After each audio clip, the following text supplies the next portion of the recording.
Something I've been thinking about recently is that I feel like we all get too hung up on the results or the consequences of our actions, that we kind of get to this point where we feel like we can control what happens.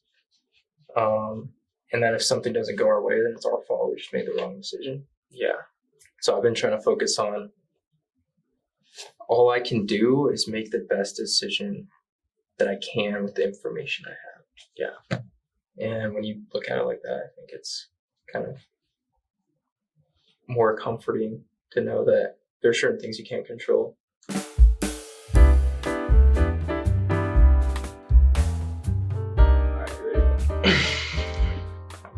This should be fun. Yeah. First go around. I'm excited. All right, I have notes. So, welcome to the Wilson Seneca podcast, episode 001. I'm actually going to start a timer.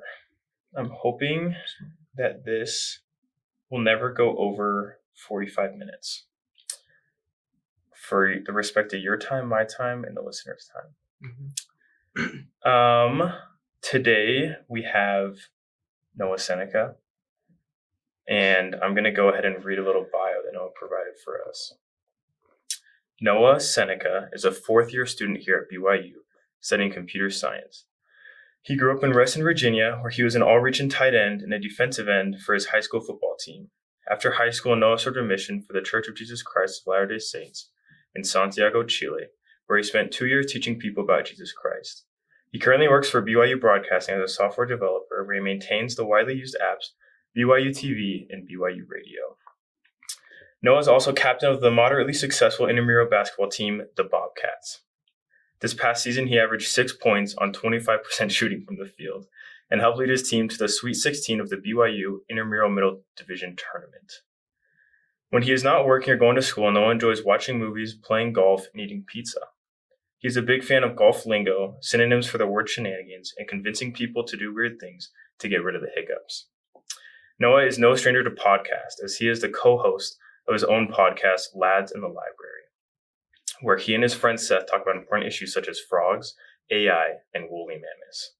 Without further ado, Noah Seneca, welcome to the podcast. Thank you. I'm happy to be here. So I'm just going to go ahead. I got a couple questions prepared for you. Okay, really perfect. grateful for just your overall presence and being. Thank you. Just so the people are aware, this is my brother. And he is a big inspiration for this podcast. So you can thank him for the existence of the Wilson Seneca podcast. You're welcome. So, as I said, I have a plethora of questions for you. Whoa. That's a lot of questions. And here's kind of the goal with the podcast is like, I want every podcast to be different in the sense that like it captures well the person being interviewed. So just know you have like liberty to take this conversation any way you want it. Okay. If something comes to mind and you're like, oh, it's kind of like a tangent, whatever it is, just go for it. Sounds good. So to start us off, tell me a little bit about your podcast, Lads in the Library. What was the inspiration? What purpose does it serve? I don't know that it even serves a purpose at all. I think the purpose it serves is me and Seth having fun. I don't know that anybody really gains any satisfaction from listening to it. I would say that. But I don't know, the inspiration was just Seth, the co-host that I co-host this podcast with. I met him one summer. We were working together in California, and I feel like we're just good at like riffing off each other. I feel like we have a good time. And so that was kind of the inspiration. We kind of thought, I don't know, we enjoy just talking to each other and talking about different things, and we enjoy talking to our friends as well. And so we kind of made this podcast, Lads in the Library. And yeah, we don't really talk about anything. We don't have any like questions prepared or anything like that. We kind of just press play and see where it takes us. And we have our friends on the podcast every once in a while. And that's really fun for me because it's kind of like it kind of captures our friendship with that person.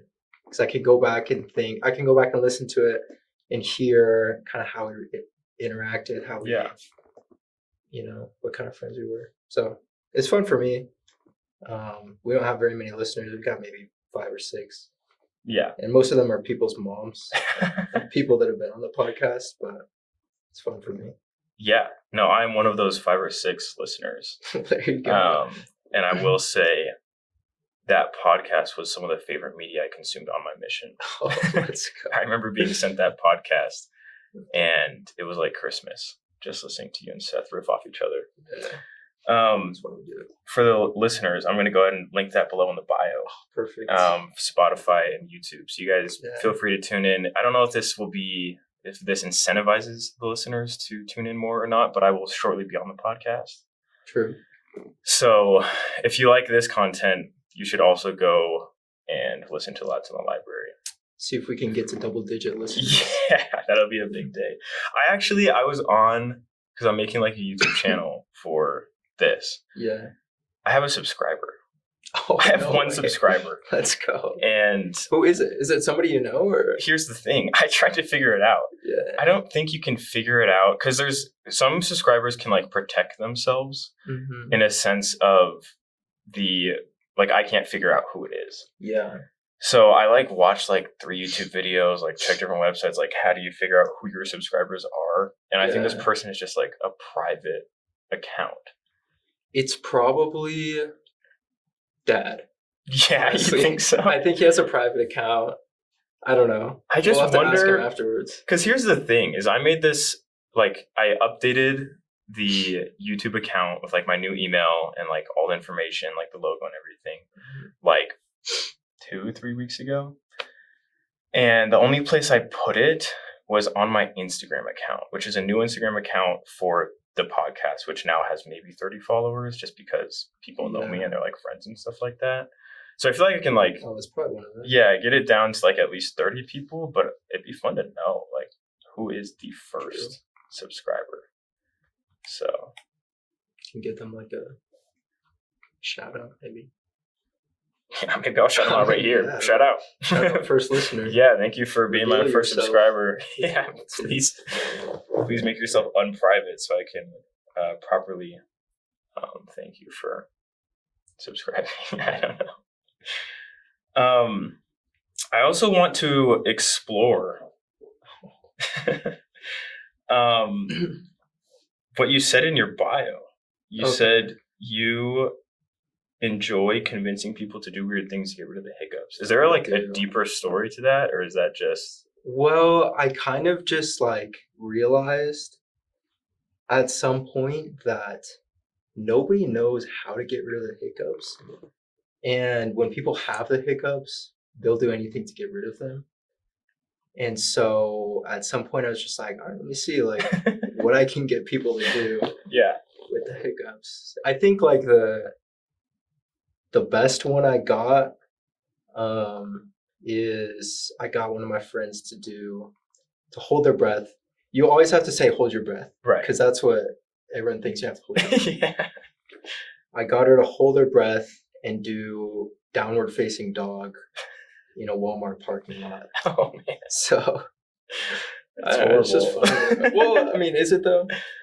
She got a good laugh out of it. Yeah, I guess that's good. You know your crowd. Yeah, I'm not going to put anybody in physical harm, but maybe a little bit of emotional embarrassment. Yeah, that's good. Just some psychological damage. Yeah. Nice. That's fun. And tell me also a little bit about your path to computer science. Maybe your path to BYU first, and then computer science and majoring in that. Yeah. Yeah, my path to BYU. I didn't really want to come here when I was a kid. I thought it was lame. Naturally. And so, but I applied anyways because members of the church, I feel it's just, I have to apply. And I got in, but I also got into Virginia Tech, which is kind of where I wanted to go.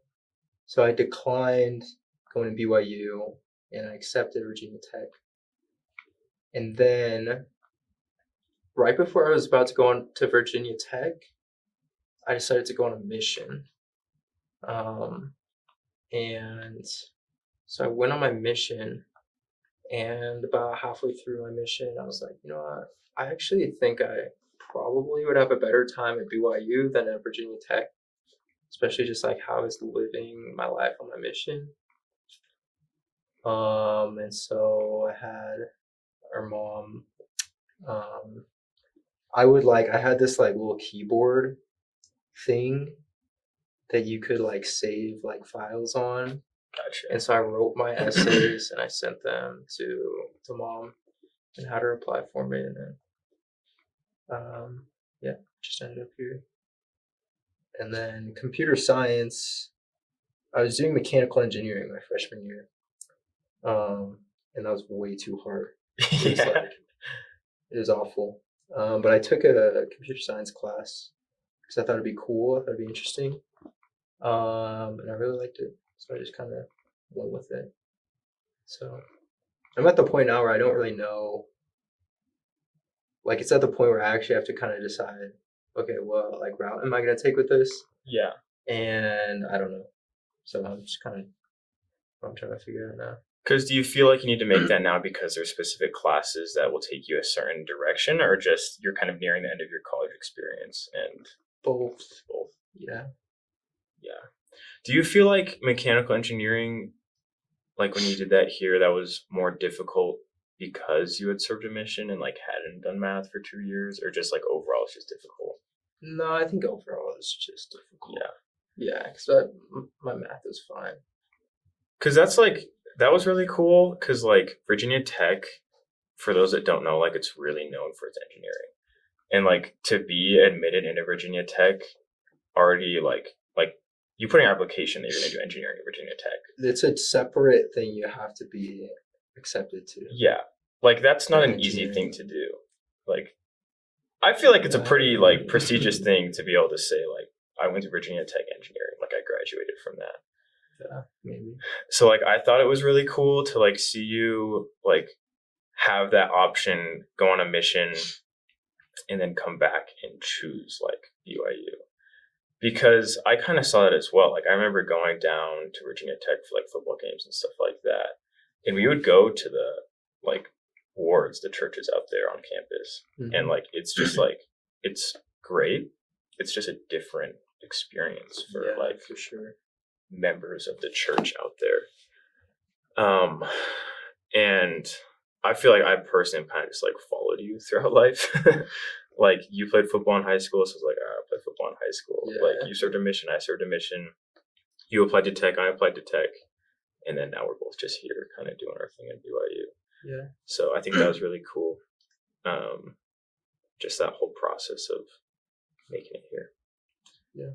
And I think, like obviously, you'll figure it out for computer science and stuff like that. I'm not too worried about it, but it is something I have to start thinking about. Yeah, for sure. Next question. Okay. I'm kind of going down the list. Okay. That's fun. Yeah. What would you say excites you most in life currently? Excites me most. Is there anything that's like upcoming that you're looking forward to, or what kind of is exciting to you? I don't know. I'm excited to start the new semester. I'm excited to meet new people. I've really been excited about golf recently. Yeah. I've gone golfing quite a bit the past couple months, and I feel like my game's really improving. So yeah, that's fun. Yeah, I don't know. I feel like those things.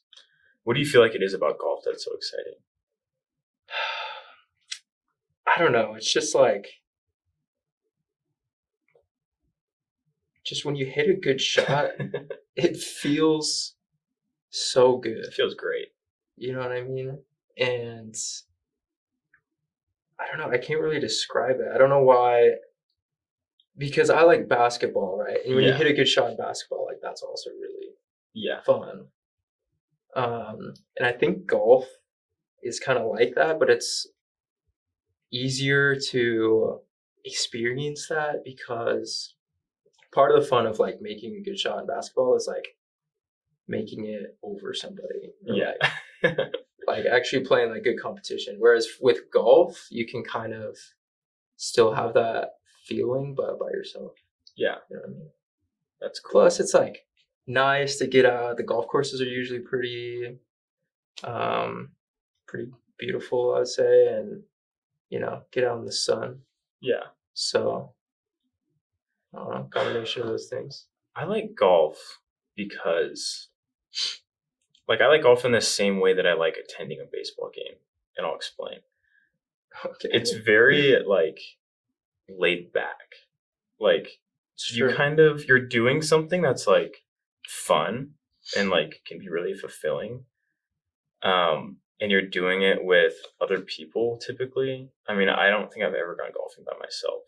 Yeah. I may have, like, hit some range balls by myself, but like I just enjoy like the quietness of going golfing, of being with like good friends, and yeah, like it's pretty, like you're outside, and like it's similar to a baseball game in the sense that like you're just like relaxed. Like if you go to like a football game or like you play basketball, like it's really like high energy and like stressful and like overwhelming for me.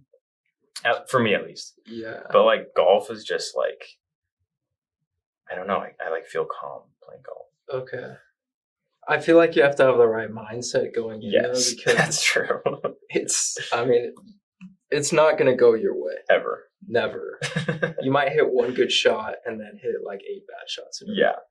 So you gotta kind of like go in with the mentality, I'm just gonna have fun. I'm just gonna do my best. Because if you don't, then it can be not fun experience. No, there's some really high highs to golf and some very low lows. Yeah, for real.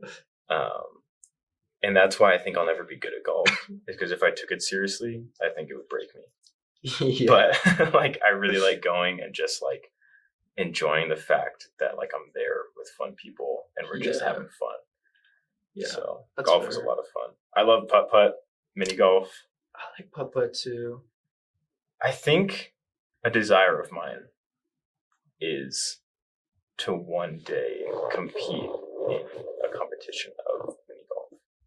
Of mini golf? Of mini golf. I don't think they really have those. They exist because I've looked it up. Do they really? They have like do they have like special mini golf competitions for that or? Yeah, they just have like tournaments for mini golfing, and I mean, I think it's not easy to find them or be a part of them. I don't really know the specifics to it, but like I remember looking it up and I was like, that'd be fun. Yeah, do you have to like qualify for that, or can you just enter? That is a question I don't want to answer to. I have very base level knowledge of this thing. Basically, I know it exists. Okay, well, that's the start. But yeah, mini golfing is just fun. And we've been going a lot more recently, I feel like, just going mini golfing. Yeah. But I went, so when I was coming out to BYU, I stopped with our dad and uncle and cousin at this golf course in Wisconsin. And they had a mini golf course on an actual green. Oh, really? Yeah. That's so it wasn't really like, there weren't like obstacles and stuff. Yeah. It was just kind of, okay, here's where you start and there's the hole. But it was pretty cool just to like play it on an actual green with an actual putter. That is really cool. Was that like in the area like where you wait before you start, like get on the tee to start? No, it was It was a separate thing. Yeah, that's cool. Yeah, because putting I feel like has always just been a strong suit of mine. Oh yeah. Right. Yeah, I'm just being frank. Yeah, no. I can't drive. Yeah. I used to be good at chipping for some reason, and I'm now horrible at it. Like, I can't drive, and my short game is terrible. Once I'm on the green, typically I can, get in the hole. So yeah. That's, I think, what's been exciting me recently is, like, my short game has improved a lot. So I feel like I don't know. I've never been good at golf. But knowing that once I get within like 60 feet or something that I can like make some respectable shots. Yeah, That's exciting. that's exciting. So it's just like getting there, and then once I'm there, Because that's the other thing about golf is like, it's just such a time commitment. If like you want to get good at it, yeah, like you just have to put in hours and hours and hours. I think about Dad, who is spectacular at golf, yeah, but he's going and has been going multiple times a week for as long as I can remember. yeah. And like, I don't know. I feel like, as with anything, there's like a certain amount of effort you can put in to get like better than 90%. Well, yeah, better than like 90% of people. Yeah. You know what I mean? I guess And it's- that's the kind of effort that I'm looking to put in, yeah, is like just enough to where I can play a game of golf without losing more than 10 balls, maybe. yeah, yeah. Just like keep it in play, which I feel like that's achievable. I think Yeah. that's a totally achievable goal. What are your feelings on golf lessons? I never liked them. I think they're great. I mean, I'm sure they're helpful, but Yeah, I took a couple, and I don't know. I just like, because they always try and fix your swing, which means getting rid of the swing that you have now. yeah, right. Which I'm like, I don't really want to get rid of it. You know what Yeah. I mean? It's like uncomfortable. So instead, I'm just gonna try and make the swing I have work. Yeah, I think I'm just too prideful for golf lessons. Yeah. Like, because my solution to stuff, like, say, for example, I'm chipping it way right when I'm trying to drive, I'm just going to aim further left. Yeah, Like, exactly. that's kind of my solution. There's different types of fixes. Yeah. So And he's going to tell me, oh, no, you're doing X, Y thing wrong. And I'm just like, all right. the thing man. is, if you're consistent, no matter like how it's working, if you're consistent, you can work around that. Yeah. But that's hard because I'm not consistent at all. That is true. Here's another question for you. I know you are a movie lover. You love movies. Is that the best term for it? Movie lover? Like movie fanatic? Yeah, I mean, there's a term people use. I think it's like cinephile or something like that. Cinephile. Okay. I wouldn't consider myself a cinephile. I think that's for people who are like over the top. You know Yeah. what I mean? Where they're like analyzing every single shot or Yeah. things like that. I like movies, Mm-hmm. and I like, I don't know, finding good movies, but Yeah. I'm not like over analyzing the dialogue or the Yeah. camera work or anything like that. I feel like you're more of a cinephile than most people, though. Like, Maybe. I don't know. Maybe it's like biased because like we grew up to each other and just have similar taste in like a lot of things. But like, Yeah, I feel like I can trust your opinion on a movie like 99% of Appreciate the that. time. yeah. Like, I feel like it's pretty accurate, your like opinions on stuff and everything. So, Appreciate that. what is it about movies that you feel like is so appealing to you? I don't know. I like to relax. Yeah. I'm not like super high energy, so watching movies is fun because I can kind of, I don't know, enjoy doing something, but also not be out like Yeah. spending too much energy. And yeah, I don't know, they're just cool. Like, Yeah. cool to see different things. I don't know. Typically, like what like types of movies are the most appealing to you? Like, is there like a genre that you feel like sticks out most, or like I specific think- like directors, or like Yeah, I think directors, it's easy to, like when you find a director you like, I feel like most of their movies you like. Mhm. I like any movie with a good story, okay, I would say. Because I think there's a lot of movies that are like cool, maybe, but the story is so dumb. Or like, even more than the story, like the characters. Like Okay. have good, like, their development is good character development, I would say. So yeah, I do like sci-fi movies maybe. or action movies sometimes. But I like movies. I like movies that are fictional. You know what I mean? Like Mhm. sci-fi, action, like things like that, but that are also, have good characters and a good story. Gotcha. I don't like dramas too much, Okay. which I feel like those are the kind of movies that win Oscars, Yeah. things like that. Because they're just boring. It's like just regular people, which it's a good story maybe, but also I like something more entertaining. Talking about characters in movies, that's something that you like. Yeah. Do you feel like there's a character that you have related to like very well, or like would be like the most similar to you as a person as you've watched a movie? I don't know. That's something I'd have to think about. Yeah.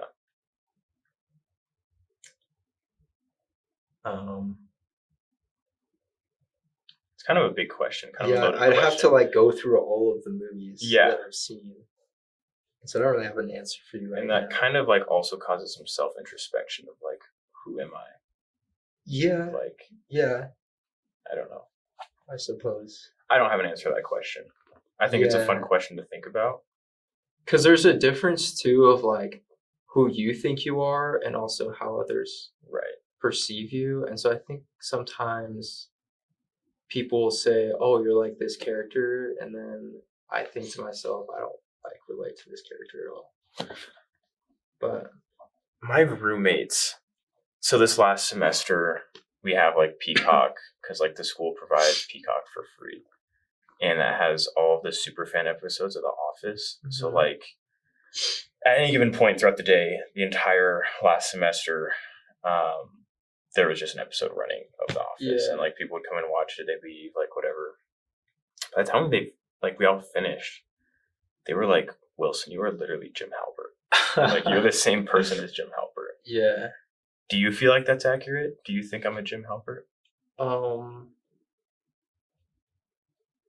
Yeah, I think you're similar. I think both of us kind of have a similar like sense of humor to true. Jim Halpert. I feel like you're more like a little bit more like giggly than Jim Halpert would be. Gotcha. You know what I mean? Not that you're like super giggly, but like Right. Jim almost never laughs Right. in the whole series. Like he does funny stuff, but he's That's not true. like laughing, which I feel like a big part of like what I think of you is your laugh.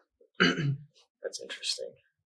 Because the thing is, like, I've seen The Office through Yeah, more times than I can even count right yeah, now. I've seen it a lot. Like, that's what I watched growing up. And I think looking back, that is how I kind of developed my understanding of how to react in different social circumstances. Is I kind of mimicked Jim Halpert. I was like, this guy seems cool.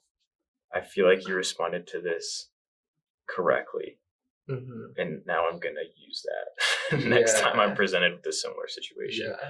So I thought it was interesting when they said that, because like I feel like parts of that is completely true, because like I totally mimicked and just like mirrored the things that he did and applied into my own life. Yeah. So I would actually probably say Jim Halpert is the person I relate to most. I feel like it's a pretty good character. Yeah, Jim's sick. I loved Jim. So like that was a huge compliment. I was like, thank you guys, I appreciate that. So I just thought it was funny. Yeah. I don't know that there's like it's hard to find a character that I like relate to on a deeper level. Yeah. But I do there's a lot of different characters that I feel like my sense of humor comes from. Yeah. I think Jim is one of them. I think Winston from New Girl is one of them too. Who like he just kind of says the most random stuff. But just the way he says it is like, well, it's the stuff itself is so random, it's hilarious. And also just the way he says it with like a smile, I think it was really funny. Yeah, and then also in a similar way, Jeff Goldblum. Yeah, You know who you he is? love that dude. I love that guy. I think he's hilarious. He's cool. Yeah, he's cool. Like if you saw him in Thor Ragnarok, Yeah. it's just funny when people will just say stuff that's weird and like maybe people don't really get, but Yeah. they just keep going anyways. I think that's really funny. No, he's just bizarre to me. Like he is the epitome of an enigma. Yeah. Like he is unreadable. Yeah. And I feel like he's the same on and off camera. Like he's just crazy. Yeah. Like he's kind of like definitely. the Rock in that way. Like you're not hiring whatever character the Rock is going to be named in the movie. You're hiring Dwayne Johnson the Rock. Yeah. Like he's going to be himself in every movie. I will say though, like him in Jurassic Park and then him in real life is like very different. He was like a lot more. Which one? Jeff Goldblum or Jeff Goldblum? Okay. Yeah. He was in Jurassic Park? Yeah, he was in the first one. As what? What was the his guy character? who always has like I can't remember I don't remember exactly what his character is, but he's like one of the main. He's like a scientist, kind of. Okay. That is there in Jurassic Park, and he's kind of like. He has this. Just cynical view of like science. Yeah. In the world, I can't remember. I'd have to like go back and watch it. Yeah. I do remember him being in there, and he's like more lucid, maybe, Gotcha. or like more normal. Yeah. No, yeah, I think it's funny like how much you love Jeff Goldblum because it's so out of nowhere for me. I'm like, what the heck? But it's like fun. Like he's cool. I just think it's funny. Yeah. Cool. Follow-up question, which is in no way, shape, or form related. Okay. So I feel like that's not really a follow-up question. It's okay. We're moving on. Okay. It says, or what I wrote is there an aspect of your life that you feel like flies under the radar sometimes? Like, is there something about you that like people would never guess about you unless they got to know you? That's a good question. I feel like a lot of times there's a couple things. I think the first one that I feel like I've been getting better at like kind of being this way from the get-go. Okay. Is kind of my sense of humor. I feel like sometimes people are surprised that I actually like I'm kind of funny. You know what I mean? Because historically I've just been like really shy. I feel like, and it's hard to be funny when you're like scared of talking to people. Yeah. But I feel like I've been getting better at kind of just showing that side of me from the get-go. I think another thing that not a lot of people maybe recognize is that I do a lot of like self-introspection. Yeah. A lot, like all the time. So I have a lot of just thoughts about myself and how I relate to the world, and I feel like I'm a pretty like self-aware person in the sense that like I know kind of the reasons behind what I do, and it's hard for me to articulate that sometimes, which is why I think people don't really know that about me. Yeah. But it is something I feel like is a core part of me, is just being thoughtful. Not in the sense of like being like kind, which I hope you are kind, but like just thinking about things more deeply than maybe other people would. Is that a trait that you feel like you've had your entire life, or something you like focus on as you tried to like understand yourself and like your emotions and stuff like that? Like, where do you think that stems from, and how has that changed throughout I your think life? it's both. I think it's a combination of things. I think one, um, especially like growing up, I just was really shy and I was really like intimidated by people, and I didn't talk very much because of that. Yeah. So instead of talking, just had all this time to think, Yeah, I guess. And so, yeah, I just, just think about stuff. And then, yeah, like as I've kind of gotten older and had kind of more,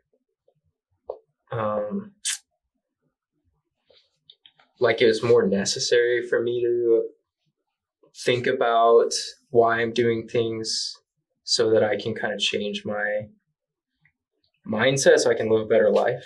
You know what I mean? It's been kind of necessary for me to think about those things. And so I think I've really kind of developed that a lot as well over the past couple of years. That's really cool. Yeah. I'm trying to think where, because I have like a lot of thoughts about that and trying to see where I'm trying to like take this next. But I don't know if that's something that like most people experience or like more so in our family. Because I feel like there are points in my life where I'm just like, I have moments where I'm just way thinking about like just everything and like the wheels just turn and turn and turn. Yeah. Something that's been like beneficial for me, especially as of recent, is just like writing stuff down. Like I feel like that is what has helped me most to articulate my thoughts and to even understand my thoughts. Like what is the root of whatever it is that I'm feeling, whether it's like stress or anxiety or like depression or sadness or like even happiness. I'm like, what is the root of these things? And I feel like it's been really beneficial to just like, first of all, be able to write it down, but also like feel comfortable enough to like share those thoughts with like other people that I feel like are close enough to be able to understand myself better. Because that's just like life. I feel like it's just like life is self-mastery. It's figuring out ourselves and how we can be the best version of ourselves. So like, I think that's really cool. Yeah. Thanks for sharing that. Yeah, for sure.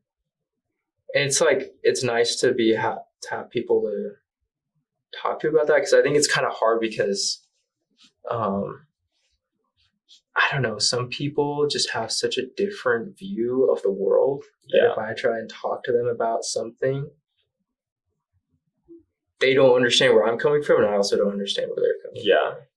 So, yeah, I've had some good friends I've been able to like kind of share ideas with and things like that. So. Yeah, that's awesome.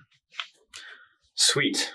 So yeah, we're kind of nearing the end of kind of this episode. I don't want to go too long, but something that I really like that you do on your podcast when you're like interviewing people and stuff is when you finish, you give them opportunity to just kind of like share, what do you call it? Wisdom? Words of wisdom. Words of wisdom. I'm not going to necessarily call it that. I just want to give you, like, it can be words of wisdom, but I just want to give you an opportunity to kind of share something that you might find important to share, like a message you want to get out there. If there's nothing at all, that's totally fine too. Yeah. Is there anything initially that kind of comes to mind that you feel like you'd want to share as we're finishing the podcast? I don't know what to share. Something I've been thinking about recently is that I feel like we all get too hung up on the results or the consequences of our actions, that we kind of get to this point where we feel like we can control what happens. And that if something doesn't go our way, then it's our fault. We just made the wrong decision. Yeah. So I've been trying to focus on all I can do is make the best decision that I can with the information I have. Yeah. And when you look at it like that, I think it's kind of more comforting to know that there are certain things you can't control. Yeah. You can't control what you decide. No, I think that's awesome. It's my words of wisdom. Yeah. What else? when you're near the green and you're chipping, Yeah. I would say make sure to get under the ball. That's number one. Right.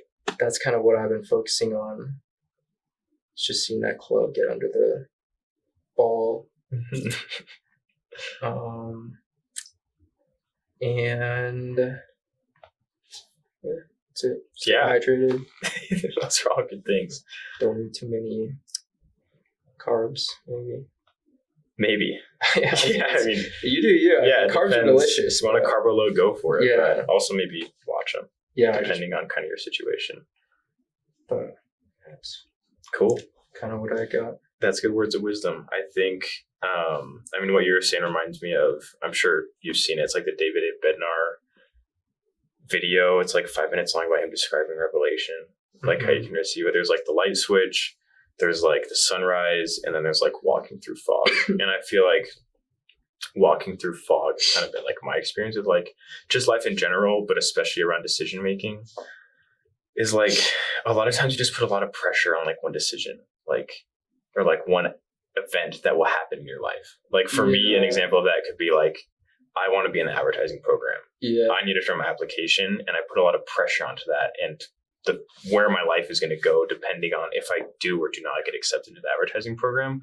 When in reality, like God just has so much control over where my life is going. And like at this point in time, just like you said, like I'm taking the information that I have, and I feel like that's the best, most logical next step for me. But like it could be that I need to do all these things to prepare me for some next step that isn't what I think it is. Yeah. So I feel like that's really insightful and like true, that like you just kind of do the best you can and just trust. Just kind of let life work itself out. Yeah.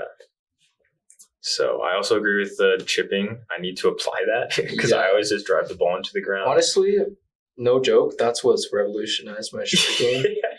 Is just watching the club hit under and the I don't ball. think this is like technically what you're supposed to do, but for me, instead of like focusing on like making a good swing or like getting those hips turned or something like that, it's just let me watch the club go under the ball.